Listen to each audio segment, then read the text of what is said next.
Good morning.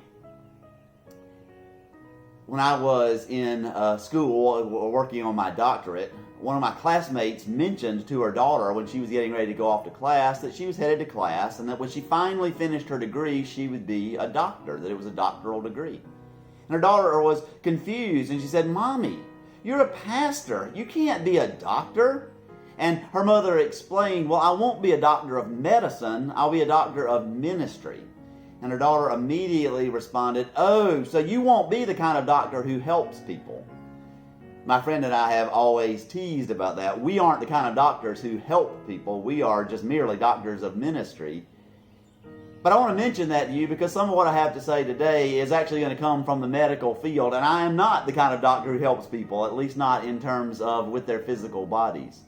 But there is a strain going on right now that I'm seeing in our wider society that is suggesting that the government is overstepping its bounds by telling us that we have to remain sheltered in place and practice social discipline or social distancing and this kind of thing.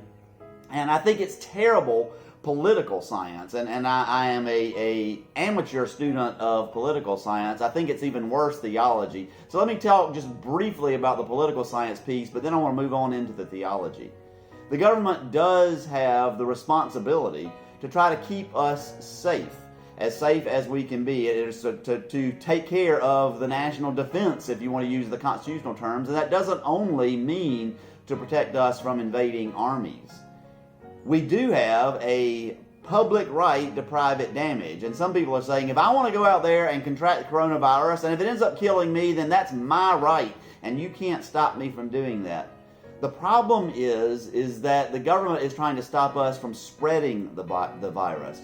And there's two things that happen if I go out there not knowing that I have the virus and spread it, or I go out there and contract the virus and then spread it further. And the first thing is that we will absolutely overwhelm our medical establishment, our medical facilities and system.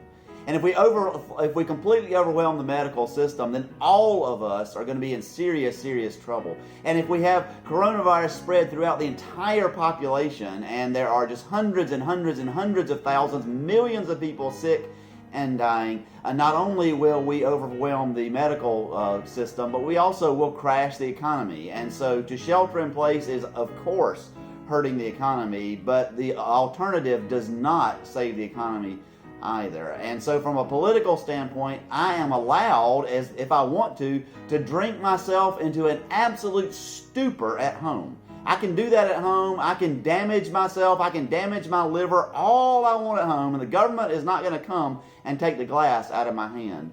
But the moment I get behind the wheel of the car, then I'm putting not only myself in danger, but I'm putting other people in danger. And the government does have the responsibility to stop me, if they can, from doing that. And likewise with this disease. If I do have the right to contract any disease I want to contract. I don't have to practice healthy habits, but I do not have the right to infect other people.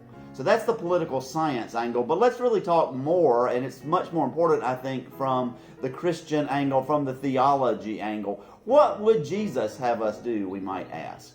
Paul, I think, almost brilliantly, not almost, very definitely brilliantly, but almost presciently, tells us in Galatians 5 how we are to handle our freedom. In Galatians 5:13-14, Paul says, "For you are called to freedom, brothers and sisters, only do not use your freedom as an opportunity for self-indulgence, but through love become slaves to one another. For the whole commandment is summed up in a single, the whole law is summed up in a single commandment, you shall love your neighbor as yourself." So we are given freedom. We have freedom, but do not use that freedom as an opportunity for self-indulgence, but instead use that freedom to serve others, to love our neighbors. That wonderful theologian, the one who reformed the church, Martin Luther, said this during the time of the plague, and I think it is just so amazingly current, even though that he did this way back in over 500 years ago. He said, "Then I shall fumigate, help purify the air, administer medicine, and take it. I shall avoid places and persons where my presence is not needed in order not to become contaminated and thus perchance infect and pollute others, and so cause their death as a result of my negligence. If God should wish to take me, He will surely find me, and I have done what He has expected of me, and so I am not responsible, either for my death or for the death of others. If my neighbor needs me, however, I shall not avoid place or person, but will go freely. So what does this say to us? It says to us that we are set free. We have nothing to be afraid of for this virus. The worst thing the virus can do to me is to take my life. And if the virus takes my life, I know that I enter into God's kingdom and I'm with God forever. So how do I respond to the virus then? I respond to the virus not using my freedom as an opportunity for self-indulgence, but instead as an opportunity to serve my neighbor. And one of the best ways we can serve our neighbors is simply to shelter in place, to stay home as much as we can. When all of this is over, it's amazing. Some of the greatest heroes of this are going to be those of us who stayed at home as much as we could. And when we had to go out, when we determined that going out was necessary, that we did everything we could to protect those around us. We wore masks. We practiced social distancing. We didn't go places we didn't need to be. We didn't get in too close to other people. All of those things. Those are actually heroic acts. Those are faithful acts. And those are the things that we're being called on to do right now as a way of practicing our freedom, not for self-indulgence, but rather to care for our neighbors and our friends. Of course, when there are the opportunities to help, we need to take advantage of those. We also don't shelter in place and stay afraid, and so we don't do that. In the Chattanooga area, I know elsewhere, people are getting out now to help people recover from the tornadoes and the storms of last week.